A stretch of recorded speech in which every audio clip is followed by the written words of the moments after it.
35 இயர்ஸ்க்கு மேலே ஆயிடுச்சு. எனக்கு பெரிய கரியர் குரோத் எதுவும் இல்ல.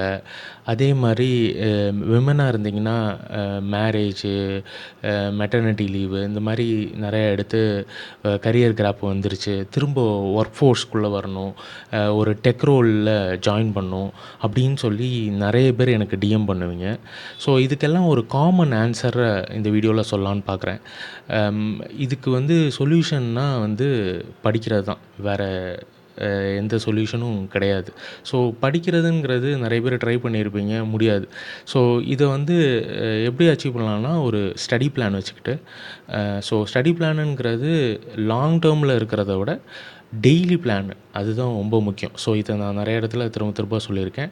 ஸோ டெய்லி பிளான் அந்த ஒரு ஒரு ஒரு சர்டிஃபிகேஷன் எக்ஸாம்னு ஃபோக்கஸில் வச்சு ஒரு லாங் டேர்மில் ஸோ சர்டிஃபிகேஷன் எக்ஸாம்னு நீங்கள் ஃபோக்கஸை வச்சிங்கன்னா ஒரு ஸ்ட்ரக்சர்டு லேர்னிங் கிடைக்கும். ஸோ நீங்கள் எதை பாயிண்ட் ஏலேருந்து பாயிண்ட் பி வரையும் உங்களுக்கு ஒரு பாத்வே கிடைக்கும். ஸோ அப்படி நீங்கள் வந்து ஸோ இதுக்காக ஒரு கோர்ஸ் ஜாயின் பண்ணணும் அப்படிங்கிறதெல்லாம் கிடையாது. இன்டர்நெட்டில் நிறைய ஃப்ரீ ரிசோர்ஸஸ் இருக்குது. அதெல்லாம் வந்து அதை யூஸ் பண்ணி நீங்கள் தாராளமாக கற்றுக்கலாம். நான் உட்காந்து படிக்க மாட்டேங்கிறேன், ஒரு ஸ்ட்ரக்சர்டு லேர்னிங் வேணும்னா நீங்கள் ஏதாவது ஒரு கோர்ஸை ஜாயின் பண்ணலாம். ஆனால் கோர்ஸ் ஜாயின் பண்ணாலும் உங்களோட எஃபர்ட்டுங்கிறது இருக்கணும். நீங்கள் எஃபர்ட்டே போடாமல் ஒரு கோர்ஸ் உங்களை வந்து அடுத்த ஸ்டேஜுக்கு கொண்டு போயிரும்னா அப்படி எந்த கோர்ஸுமே பண்ணாது.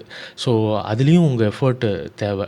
ஸோ இதில் வந்து 2 விஷயம் முக்கியமான விஷயம். செல்ஃப் லேர்னிங் பண்ணும்போது நம்ம படிக்க உட்கார்றது கொஞ்சம் கஷ்டமாக இருக்கும்.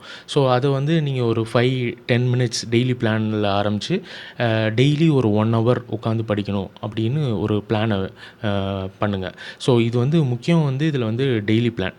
அப்புறம் 2வது விஷயம் வந்து வேலை வாங்குறது. பெரிய கம்பெனிஸில் வேலை வாங்குறது கொஞ்சம் கஷ்டமாக இருக்கும். ஸோ உங்களுக்கு வந்து ஒரு ஸ்டார்ட் அப்பில் கம்மி சம்பளத்தில் வேலை கிடச்சதுன்னா அங்கேருந்து ஸ்டார்ட் பண்ணுங்கள். கிடைச்ச வேலையை வாங்கி ஸ்டார்ட் பண்ணி அதுலேருந்து க்ரோ ஆக பாருங்கள். இந்த வீடியோவை கரியரில் ஸ்டக் ஆகியிருக்கிற உங்கள் ஃப்ரெண்டு யாராவது இருந்தாங்கன்னா அவங்களுக்கு ஷேர் பண்ணுங்கள்.